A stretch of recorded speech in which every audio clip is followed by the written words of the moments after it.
Hello from Xobo.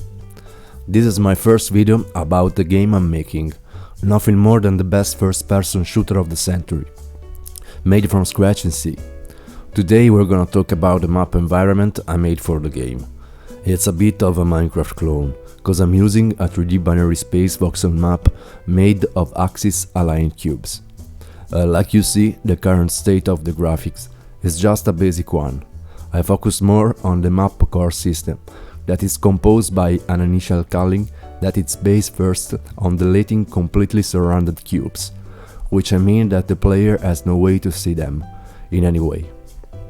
The algorithm that I implemented to achieve a perfect culling is based by subdividing all three map axes in a sort of hyperplane grid in 2 dimensions. From there, I just used a well-known graph traversal algorithm called depth first search that allowed me to get borders and surrounded shells. Then, with this information, I combined each of the three planes to get the cubes that are 100% hidden. From there is a final clean, so a basic face culling based on the faces that are adjacent to the visible cubes, and a final polish to get all the information I need for future implementation. So for example, pre-computing the cube center. With culling done, there is the mesh gridding part, to reduce at minimum the amount of vertices that must be sent to the GPU. Also in this part, I just subdivided the map in 3 grids, made of upper planes, and I used again a depth first search algorithm to unify vertices that were composing rectangles. I've also implemented an ambient occlusion system, based on a well-known paper about a Minecraft mod that I will link in the description.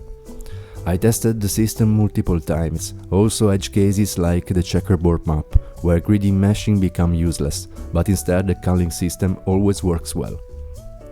Of course the code can and must be improved a lot, but I think I'm on the right spot. The execution time is pretty slow, so it's not indicated to change the map in a real-time environment, where you cut the map in multiple chunks that are loaded dynamically. But instead, in my case, where I just need to build different static maps that will be loaded at the start of the game, it's completely okay. The maximum size that a map can have is about 128 for 32 for 128. During the process of the map creation, the RAM usage can vary. I had to use the heap for the depth first search stack to avoid overflow, and then also for the grid and the 3D boundary because of their size. After that the vertices are computed and allocated, the unused memory is deallocated.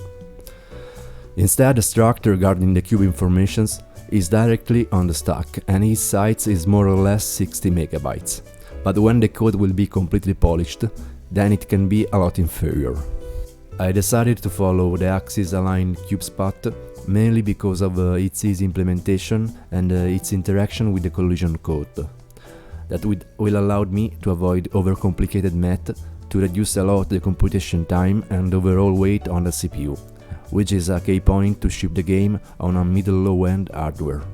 The things that must be done in the future are of course to improve the appearance of the map, adding static and directional lights, texture, and also to create a tool that can allow users to build maps on their own, with all the information required such as spawn points, team bases, etc.